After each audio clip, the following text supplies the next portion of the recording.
Hello, कैसे हैं आप लोग? आशा करते हैं आप लोग बढ़िया होंगे और आरआरबी एनटीपीसी की तैयारी में आप लोग लगे होंगे। तो आपकी तैयारी को बेहतरीन बनाने के लिए हम लेकर आए हैं आपके लिए आरआरबी एनटीपीसी के पूछे गए 2021 के कुल 133 शिफ्ट का जीके का क्वेश्चन। जीके सेक्शन काफ़ी महत्वपूर्ण होगा इस बार का आपके एग्जाम में।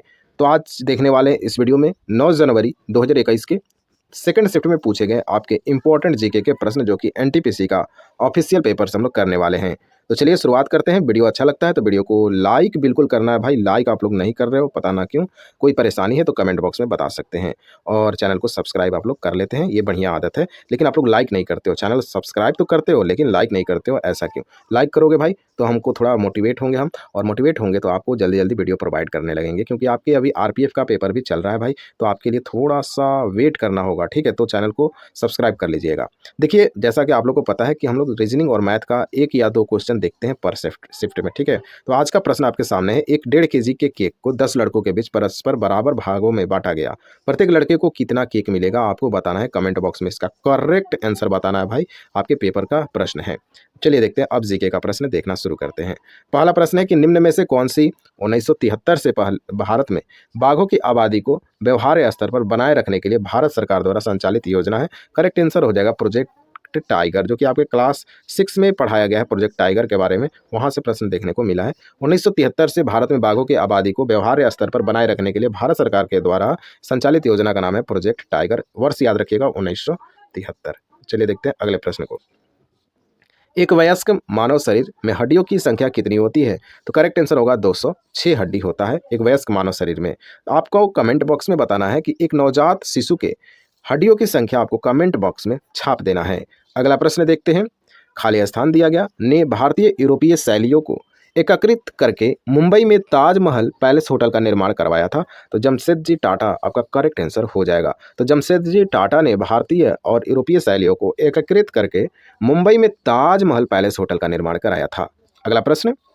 बेटी बचाओ बेटी पढ़ाओ अभियान का एक हिस्सा के रूप में बालिकाओं के लिए विशेष रूप से लॉन्च किए गए बैंक खाते का नाम क्या है? देखो मेरे भाई, बेटी बचाओ बेटी पढ़ाओ अभियान जब लाया गया तो बालिकाओं के लिए एक विशेष रूप से लॉन्च किया गया बैंक खाता था, उसका नाम बताना है सुकन्या समृद्धि। करेक्ट आंसर क्या होगा? सुकन्या समृद्धि।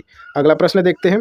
सन 1944 में भारत के बड़े उद्योगपतियों ने एकजुट होकर स्वतंत्रता मिलने के बाद देश में नियोजित अर्थव्यवस्था की स्थापना के लिए संयुक्त प्रस्ताव का मसौदा तैयार किया था। उस मसौदे को किस नाम से जाना जाता है? भैया बहुत ही इंपॉर्टेंट प्रश्न है, याद रखना। द बॉम्बे प्लान आपका करेक्ट आंसर हो जाएगा, ठीक है? तो सन 1944 में भारत के बड़े बड़े उद्योगपतियों एकजुट हुए थे और स्वतंत्रता मिलने के बाद देश में नियोजित अर्थव्यवस्था की स्थापना के लिए एक संयुक्त प्रस्ताव का मसौदा तैयार किए थे, और उस मसौदा का नाम रखे थे द बॉम्बे प्लान। अगला प्रश्न है। The God of small things उपन्यास किसने लिखा? तो आपसे पुस्तक से तो सवाल जरूर पूछा जाएगा भाई, ठीक है? तो करेक्ट आंसर होगा अरुंधति रॉय जी का किताब का नाम है the God of small thing, आपको ध्यान में रखना है। अगला प्रश्न देखते हैं। भद्रा वन्यजीव अभयारण्य किस राज्य में स्थित है? याद रखिएगा कर्नाटक राज्य में स्थित है भद्रा वन्यजीव अभयारण्य। अगला प्रश्न देखते हैं। 1945 में यूएन को लीग ऑफ नेशंस के उत्तराधिकारी के रूप में स्थापित किया गया था। करेक्ट आंसर होगा द्वितीय विश्व युद्ध के तुरंत बाद में 1945 में यूएन को लीग ऑफ नेशंस के उत्तराधिकारी के रूप में स्थापित किया गया था। करेक्ट आंसर होगा द्वितीय विश्व युद्ध के तुरंत ही बाद। अगला प्रश्न देखते हैं।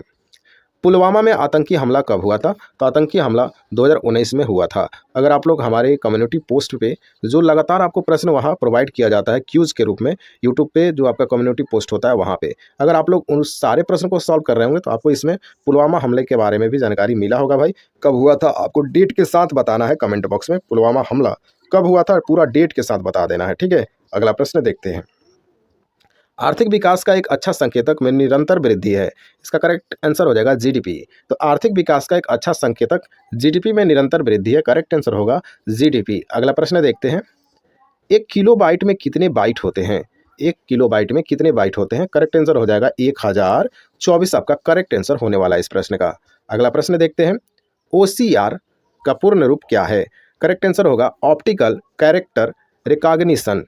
ध्यान रखिएगा भाई, ओसीआर का पूर्ण रूप क्या होता है? ऑप्टिकल कैरेक्टर रिकॉग्निशन हो जाएगा करेक्ट आंसर। आपसे फुल फॉर्म से लगातार सवाल पूछे गए हैं एनटीपीसी में, तो भाई आप लोग तैयारी कर लीजिएगा, नहीं तो हम है ना आपके लिए एक एक टॉपिक को कराने वाले हैं, जो जितना बार पूछेगा उतना मैं टॉपिक करा दूंगा, ठीक है? भारत के संविधान के अनुसार संघ के रक्षा बलों का प्रमुख कौन होता है? करेक्ट आंसर होगा राष्ट्रपति। तो भारत के संविधान के अनुसार संघ के रक्षा बलों का प्रमुख कौन होता है? तो राष्ट्रपति होता है। अगला प्रश्न देखते हैं, निम्नलिखित में से किसने स्वदेशी आंदोलन के माध्यम से औपनिवेशिक शासन के लिए एक उदारवादी, क्रमिक और प्रेरक दृष्टिकोण की वकालत की थी? करेक्ट आंसर क्या होगा भाई? गोपाल कृष्ण गोखले हो जाएगा इसका राइट आंसर, जिसने स्वदेशी आंदोलन के माध्यम से औपनिवेशिक शासन के लिए उदारवादी, क्रमिक और प्रेरक दृष्टिकोण की वकालत की थी। Correct answer Gopal Krishna Gokhale. अगला प्रश्न है, मादा एनाफिलीज मच्छर इनमें से किस रोग का वाहक है? करेक्ट आंसर हो जाएगा मलेरिया, यानी मादा एनाफिलीज मच्छर के काटने से मलेरिया नामक बीमारी हो जाती है। और ये काफ़ी इंपॉर्टेंट है भाई, पेपर में मैंने तो बार बार देखा है ना इस प्रश्न को। आप लोग बताइएगा क्या ये पेपर में बार बार देखने को मिल जाता है? चलिए अगला प्रश्न देखते हैं, 2019 में प्रणब मुखर्जी को किस पुरस्कार से सम्मानित किया गया था? तो भारत रत्न से सम्मानित हो चुके हैं प्रणब मुखर्जी। कब दिया गया था? 2019 में। याद रखिएगा भाई, पेपर में सवाल पूछा जाएगा। अगला प्रश्न है, संयुक्त राज्य अमेरिका का कौन सा राज्य पहले रूस का भाग था? बहुत ही इंपॉर्टेंट, देख रहे हो ना कैसे कैसे प्रश्न पूछे जा रहे हैं आपके एनटीपीसी के एग्जाम में। तो संयुक्त राज्य अमेरिका का वह कौन सा राज्य है जो पहले रूस का भाग हुआ करता था? करेक्ट आंसर हो जाएगा अलास्का। अलास्का जो है पहले तो रूस का भाग था, लेकिन वर्तमान समय में संयुक्त राज्य अमेरिका के अंतर्गत आता है अलास्का। अगला प्रश्न देखते हैं, 1857 में अंग्रेजों ने मुगल वंश के अंतिम शासक को सत्ता से बर्खास्त किया था। करेक्ट आंसर होगा बहादुर शाह जफर को। तो 1857 में अंग्रेजों ने मुगल वंश के जो अंतिम शासक था बहादुर शाह जफर, इसको सत्ता से बर्खास्त कर दिया था। अगला प्रश्न पूछा गया, नमक आंदोलन साल्ट मार्च कम से कम 3 कारणों से उल्लेखनीय था। निम्नलिखित में से कौन सा उनमें से एक नहीं था? तो करेक्ट आंसर तो हो जाएगा भारत की युवा आबादी स्कूलों में जाने लगी। इसका संबंध कुछ नहीं है नमक आंदोलन से। हाँ, 3 ऑप्शन आपको मैं पढ़ के बताता हूँ।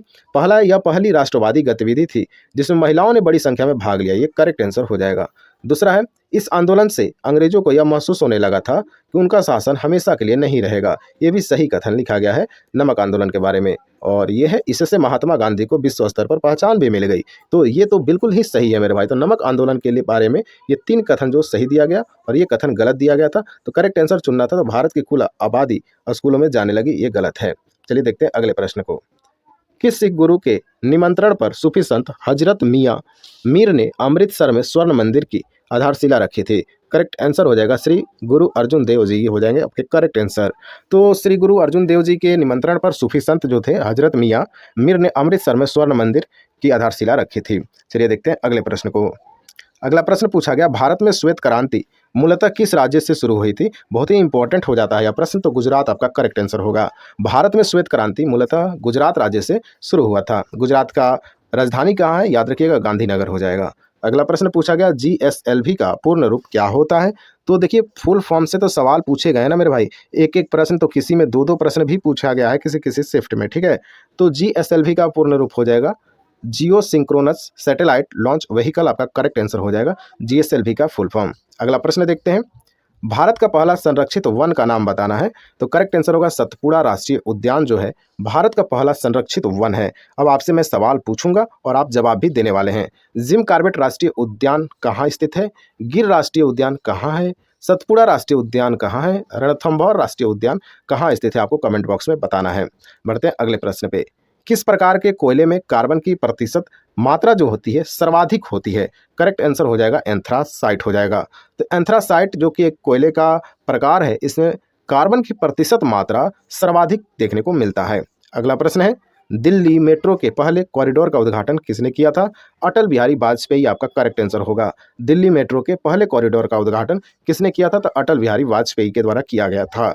अगला प्रश्न देखते हैं, विशाल गिलहरी किस राज्य की राजकीय पशु है? देख लीजिए प्रश्न कैसा पूछा गया, आपके राजकीय पशु से भी सवाल पूछे गए हैं। तो विशाल गिलहरी किस राज्य की राजकीय पशु हो जाएगा? करेक्ट आंसर होगा महाराष्ट्र राज्य की राजकीय पशु विशाल गिलहरी है। अगला प्रश्न देखते हैं, भारत की प्रथम महिला राष्ट्रपति कौन थी? प्रतिभा पाटिल थी। बढ़ते हैं अगले प्रश्न पे, केंद्र शासित प्रदेश दादरा और नगर हवेली से होकर प्रवाहित होने वाली प्रमुख नदी कौन सी है? तो दमन गंगा आपका करेक्ट आंसर होने वाला है। दमन गंगा जो है केंद्र शासित प्रदेश दादरा और नगर हवेली से होकर प्रवाहित होने वाली नदी है दमन गंगा, याद रखिएगा, वेरी वेरी इंपॉर्टेंट है भाई पेपर के लिए, ठीक है। अगला प्रश्न देखते हैं, वीडियो ग्राफिक्स एरे रंगीन ग्राफिक्स प्रदर्शित करने की एक प्रणाली है, यह किसके द्वारा विकसित की गई थी? करेक्ट आंसर होगा IBM के द्वारा। यह विकसित किया गया था वीडियो ग्राफिक्स एरे, जिसको शॉर्ट में VGA के नाम से भी आप लोग जानते हैं, जो रंगीन ग्राफिक्स प्रदर्शित करने की एक प्रणाली है, IBM के द्वारा विकसित किया गया था। अगला प्रश्न देखते हैं। इस ब्रह्मांड में मौजूद प्रत्येक वस्तु जो पदार्थ से निर्मित है, उससे उससे वैज्ञानिकों ने क्या नाम दिया है? करेक्ट आंसर होगा द्रव्य हो जाएगा। इस ब्रह्मांड में मौजूद प्रत्येक वस्तु जो पदार्थ से निर्मित होता है, उससे वैज्ञानिक ने नाम दिया द्रव्य, नाम दिया मैटर, नाम दिया, याद रखिएगा। ठीक है, अगला प्रश्न है, छुई मुई पौधे का वैज्ञानिक नाम क्या है? टच मी नॉट इसको इंग्लिश में जानते हैं। तो छुई मुई पौधे का वैज्ञानिक नाम हो जाएगा मिमोसा पुडिका। मिमोसा पुडिका आपका करेक्ट आंसर हो जाएगा। अगला प्रश्न है, अंतरिक्ष में जाने वाली भारतीय मूल की पहली महिला कौन थी? तो कल्पना चावला आपका करेक्ट आंसर होने वाला है। अंतरिक्ष में जाने वाली भारतीय मूल की पहली महिला हो जाएंगी कल्पना चावला। अगला प्रश्न है कि हिंसक घटना के बाद गांधी जी के द्वारा असहयोग आंदोलन वापस ले लिया गया था। करेक्ट आंसर होगा चौरी चौरा की जो घटना घटा था, जो कि एक हिंसक घटना था, इसके बाद गांधी जी के द्वारा चलाए गए असहयोग आंदोलन को वापस ले लिया गया था। अगला प्रश्न है, कौन सा देश ओपेक का सदस्य नहीं है? करेक्ट आंसर हो जाएगा केन्या जो है ओपेक का सदस्य नहीं है।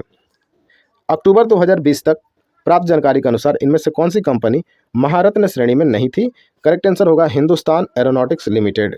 अगला प्रश्न देखते हैं। अच्छा, यहीं पे प्रश्न हमारा समाप्त होता है। तो आपको ये वीडियो कैसा लगा आप लोग कमेंट बॉक्स में जरूर बताइएगा। वीडियो के दौरान मेरा आदत है आपसे प्रश्न पूछना, क्योंकि मैं चाहता हूँ आप लोग एक्टिव रहो मेरे भाई। ठीक है, आपने बहुत सारा किताब पढ़ लिया है, बहुत सारे ऑनलाइन क्लासेस कर चुके हैं, अब आपका एग्ज़ाम नज़दीक है, तो आपको चाहिए प्रैक्टिस। और प्रैक्टिस के लिए जब आप कमेंट बॉक्स में अपना उत्तर लगाओगे, चिपकाओगे, वहाँ से आपको काफ़ी क्लियर होगा। ठीक है, तो आप लोग कमेंट बॉक्स में उत्तर देना जरूरी समझे। मिलते हैं अब नेक्स्ट वीडियो में। वीडियो अच्छा लगा है तो भाई लाइक कर देना, चैनल को सब्सक्राइब कर देना। मिलते हैं अब नेक्स्ट वीडियो में। जय हिंद।